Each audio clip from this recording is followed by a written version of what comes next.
grandes fábricas de lá. A gente não vê pelo menos eu nunca vi falar de uma grande empresa cubana. Então, por exemplo, vou pensar primeiro com relação à questão à terra, porque aí eu acho que faz mais sentido, porque como Cuba era um país agrário antes da Revolução, né, e aí voltado para essa produção agrária, Sim. acho que vai fazer sentido. A terra que existia lá era uma terra voltada para a produção monocultura, né? Qual é essa produção? Cana-de-açúcar. Tabaco, assim, assim e tal, mas basicamente cana-de-açúcar. Que os Estados Unidos compravam adiantadamente e que quando estoura a Revolução, eles cancelam a compra para poder fazer pressão no novo governo. Quando essa terra ela é expropriada com a tentativa de indenização, e aí depois quando as empresas estrangeiras que detinham o controle da terra não aceitam a indenização, aí o governo revolucionário fala, tá bom, então é meu. Agora é meu, Então é meu. Acabou. Porque você não pode deixar a terra ali ociosa. Aí você pega aquela terra que antes servia para uma produção de monocultura e transforma aquela terra em várias unidades de produção voltadas, por exemplo, para o abastecimento alimentar. Sim. Ainda que isso tenha muitos limites, dado pelo próprio histórico da ilha, né, que foi uma ilha agrária até 59, e o próprio processo do bloqueio econômico, que assim, é muito forte. Eu gosto sempre de fazer esse parênteses para poder relembrar que é claro que o governo cubano vai cometer erros nas suas análises e avaliações, né? Acho que a gente não pode nem sacralizar e nem demonizar. A gente tem que trazer para o campo da humanidade. Eu acho sacanagem citar Cuba, assim, sabe? Porque Cuba realmente é uma ilha, velho. Ferraram com o lugar, né? Meteram sanção no lugar, é foda. Agora vamos citar a China, então. Cita a China, pô. Cita a China lá, ó. Não, entende? Você não acha que é sacanagem? Pô, ferrou com a Cuba. Pô, uma ilhinha não ali justifica, que todo não mundo justifica. sancionou, Se a gente for falar sobre isso, é lógico que existem dificuldades por ser uma ilha, como existem vantagens de ser uma ilha. Uma coisa menor é mais fácil administrar e gerir e tudo mais. É que é proporcional, né? É proporcional sempre. Mas então tá, mas por que eu passei? As dificuldades serão proporcionais mas depois também. eu quero saber, é onde eu ia chegar numa próxima fase, mas a gente já parou aqui, então vamos chegar nela logo, que você me falou que você tem um apreço, um valor muito grande pela Revolução de Cuba ali. O que te fez encantar nesse processo? Cara, eu gostava, eu sempre fiquei meio ressabiado com os Estados Unidos da América, assim, sabe? É um negócio que sempre fez parte ali da minha adolescência, infanto-juvenil e tal. Você olhava ele como um anjo do mal? Eu olhava ele mais como o demônio na terra mesmo. Sério? Era mais, não, eu era... Desde a adolescência, assim, você olhava os Estados mas Unidos, era uma coisa particular aos Estados Unidos. Era uma coisa assim, eu não era comunista, eu não tinha compreensão. O sonho americano nunca te pegou, o sonho americano, assim? Nunca? Nunca. Porque na verdade, o que acontece é que eu lembro do atentado às Torres Gêmeas, e eu lembro do processo de desenvolvimento da guerra do Iraque. E aí, eu acho que a guerra do Iraque foi um negócio que eu olhei e falei, cara, isso aqui é a maior balela do caralho. Esse negócio de armas de destruição em massa é uma balela. Os caras estão indo lá pra pegar petróleo. É isso. Assim. E a história mostrou seu lado, né? Hoje o Iraque é um estado que é totalmente bagunçado, não tem nenhuma estrutura política, não tem nenhum tipo de controle, saqueado, totalmente saqueado. E isso me dava ranço. E aí eu achava foda, porque Cuba era um lugar que eu falava, falta coisa, tal, mas eu ficava na brisa tem uma saúde foda, eu vejo que uma medicina bem tem evoluída, uma medicina bem articulada, então isso chamava a minha atenção.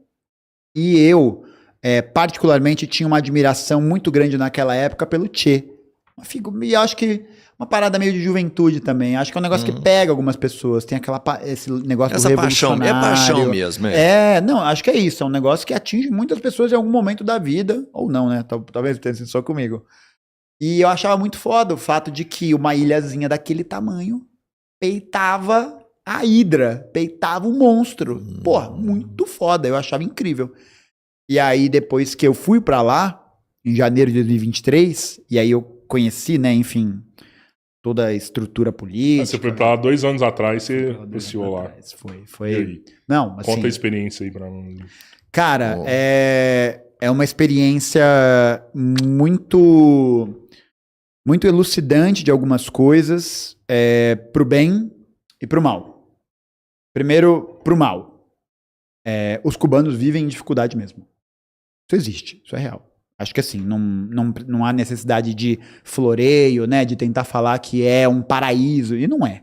A grande maioria vive, Mas eu acho que a grande maioria vive com algumas restrições.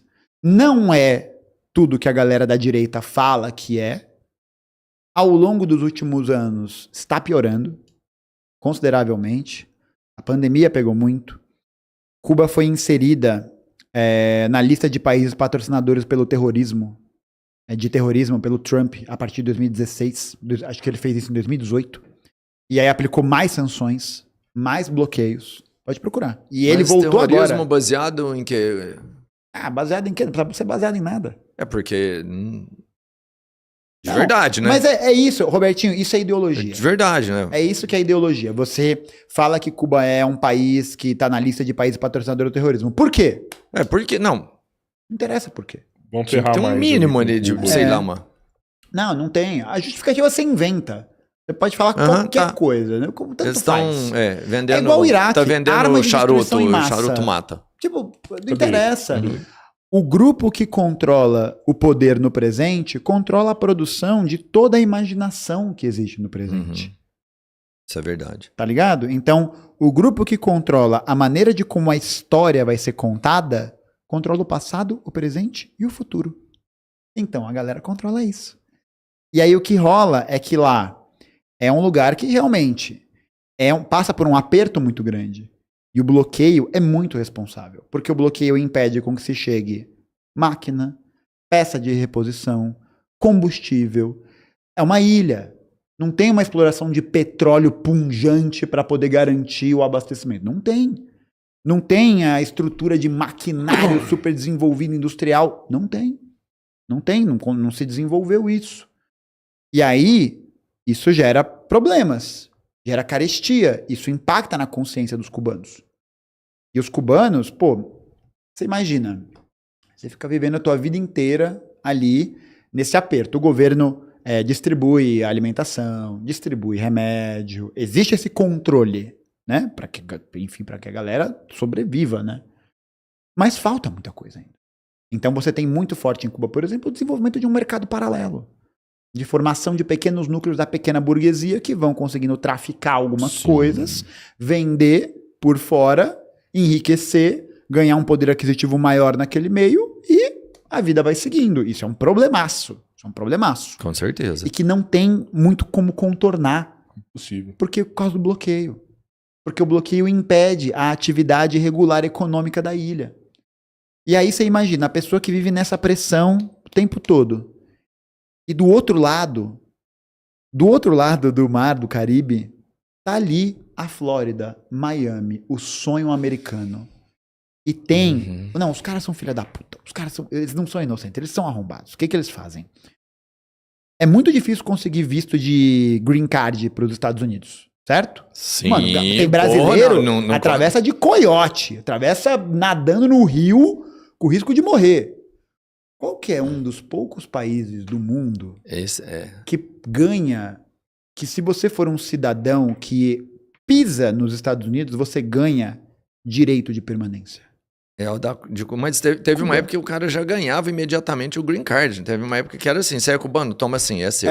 Porque aí o cubano, se ele chegar lá, ele ganha o direito de permanência? Ganha de permanência, mas não o green card. Mas teve uma época que eu acho que liberava o green card mesmo. O cara virava, eu acho que é nos 90, que é a época que a contra-revolução lá pega. Você pisou, ganhou. Cara, tem um filme muito legal chamado WASP, Rede de Espiões, que é uma história real sobre redes e agências de espionagem que existiam na Flórida, patrocinadas por organizações contra-revolucionárias cubanas de gusanos e que pagavam para fazer atentado terrorista em Cuba, para desestabilizar o regime. Caraca. Isso existe, é real.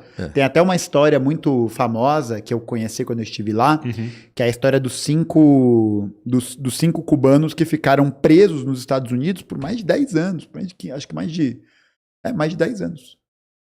Por suspeita de atividade de espionagem, não sei o que e tal. E houve uma mobilização gigante para tirar a galera de lá. Cara, os Estados Unidos até hoje tem base em Cuba. Guantánamo fica em Cuba. Sim. Tipo, qual outro país que vai meter esse tipo de louco? Sabe? Que vai falar, não, eu vou ter uma ilha, eu vou ter uma região no seu país, na sua ilha, para ter uma prisão, para eu mandar os meus suspeitos de terrorismo. Que é um lugar que você vê várias privações de liberdade, que você vê vários casos de tortura, de assassinato, que ninguém sabe o que acontece. Se você chegar lá nos Estados Unidos, no aeroporto, por exemplo, e eles quiserem te ferrar, eles te mandam para Guantánamo. Se eles tiverem qualquer tipo de suspeita com relação você fica à preso atividade lá. Você não fica preso nos Estados terrorismo, Unidos. Você fica preso lá. Eles te mandam para lá. E é um lugar tipo assim que você não vê onde que é. Você não sabe como chega. É tipo um ponto fora do mapa. É um paraíso fiscal de presa, sabe? Que você viu assim, de muito positivo em Cuba, que você falou assim, cara? De muito positivo é de perceber que a revolução naquela ilha pulsa. De que as pessoas entendem a importância histórica do Fidel, do Che, do Camilo Cienfuegos, de todas as pessoas que estão ali organizadas, até hoje do Raul Castro. Sério, o cubano, ele concorda com tudo que acontece em Cuba? Assim, não, tipo, com tudo não. Mas com os líderes. Ele apoia Fidel, ele apoia a Revolução Cubana. Porque, cara, senão como que você explica se o cubano fosse tão anti-Cuba, tão anti-Fidel, anti o processo, nem anti-Fidel, tem uma boa história sobre o Fidel, me lembra de contar essa depois. Mas se o povo cubano fosse tão antirrevolucionário, já era pra ter caído. Cara, porque os caras manter o poder por 60 anos, desse jeito, como a mídia coloca, é um milagre. Mas que só tem velho e criança lá, não tem como derrubar o governo mais. Tem. Com velho e criança? Não tem só velho e criança, né? Eles falam que todos os adultos de Cuba deixaram vazar pra mandar dinheiro pra Cuba. Não, todos os adultos, não. Tem 11. Hoje existe um problema muito grande com relação à juventude. A juventude de Cuba, não toda a juventude, mas uma parte expressiva dela, não viveu a era de ouro de Cuba. Não viveu os anos 70, os anos 80, que era, assim, o apogeu de Cuba nos esportes, na saúde, na sociedade. Pô, o Mijaín Lopes, que competiu agora nas Olimpíadas de Paris em 2024, o cara é pentacampeão olímpico na categoria dele de luta greco-romana. Mano, e ele dedicou Romero, a medalha dele pra quem? Ele, comandante en jefe Fidel Castro. Porque sem a revolução, Cuba seria, sei lá, El Salvador, Belize, sabe? Seria um país pobre do Caribe, um país qualquer pobre. E lá você tem essa cultura do esporte que é muito forte. Você tem a cultura da medicina que é muito forte. Você tem vários instrumentos para isso. Então, acho que principalmente as pessoas mais velhas, elas relembram a revolução com muita gratidão. Então isso é uma coisa muito foda. E será que no futuro a gente não vai olhar todos esses países que implantaram o socialismo e tentaram colocar o comunismo, olhar tipo num gráfico? No começo da transição teve uma era de ouro. E depois só declínio, caiu, desgraça e pobreza. Tipo, se você pegar Venezuela...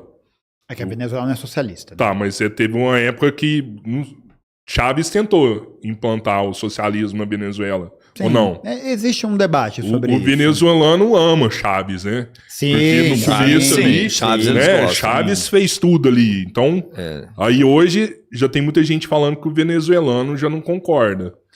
Porque eu acho que são esses limites do projeto que eventualmente aparecem. Você falou da União Soviética. O começo colocou energia no país inteiro, tudo. Não, tudo isso dura até os anos... tudo isso dura até os anos 80. Cuba tem uma era maravilhosa. Realmente, você pega nas Olimpíadas, vários atletas, medicina, dando dignidade para a população.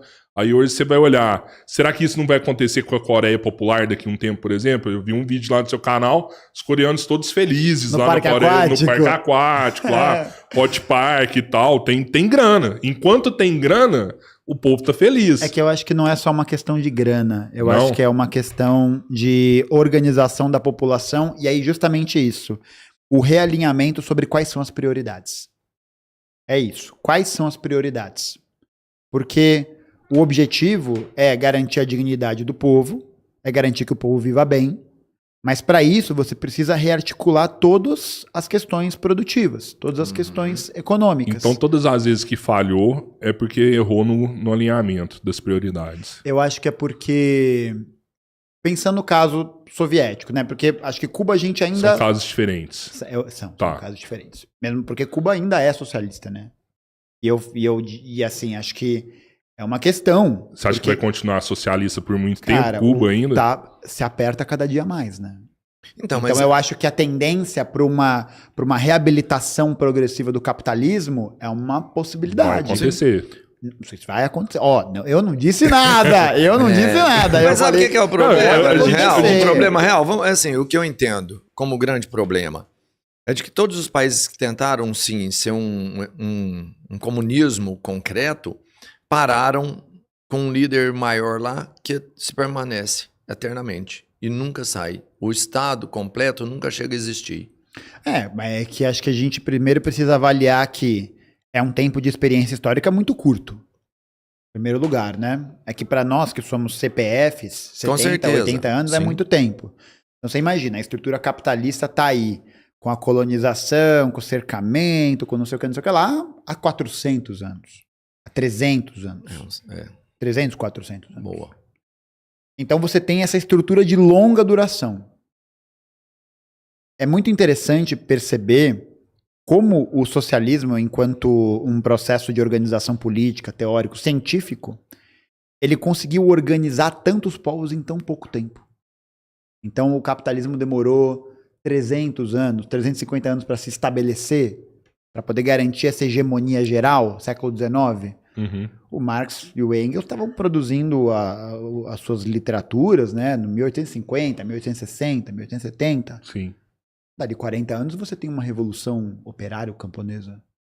De 1917 até 1970, você tem revolução cubana, tem revolução na Argélia, você tem revolução no Vietnã, você tem revolução no Congo, você tem revolução em Angola, você tem revolução em Moçambique, você tem uma tentativa de implementação do socialismo democrático no Chile. Você tem várias experiências que dão essa consistência. Por quê? Porque essa organização ela é muito poderosa. Ela empodera o trabalhador. Ela empodera o sujeito que está sendo explorado, não só para uma mudança de condição de vida do ponto de vista individual e imaginária, né? Tipo, eu vou ficar aqui idealizando que seria melhor. Não. Assim, as questões concretas, científicas e materiais estão aqui, né? O colonialismo, o capitalismo, a exploração, taranana.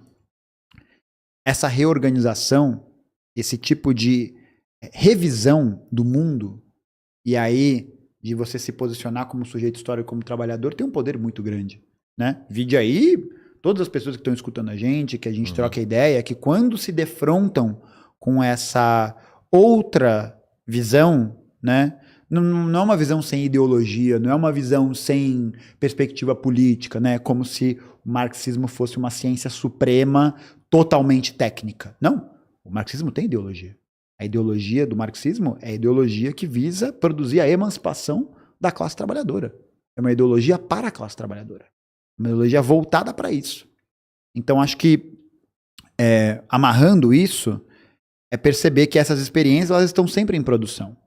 Então, a gente fala, né? Na escola, a gente aprende que a Revolução Cubana aconteceu em 59. Né? 1º de janeiro de 59, os cubanos entram em Havana, começa o socialismo. Quando você vai para Cuba, você percebe que essa data está errada. Porque a revolução está acontecendo lá até hoje. Entendi. É um processo contínuo. E aí, é claro, acho que existem esses momentos, né, de ascensão, de queda, coisa e tal. Sim. Mas é preciso observar a história em relação a isso. Então, por exemplo, a questão de Cuba, esse descenso tem muito a ver com o período das contra-revoluções nos anos 80.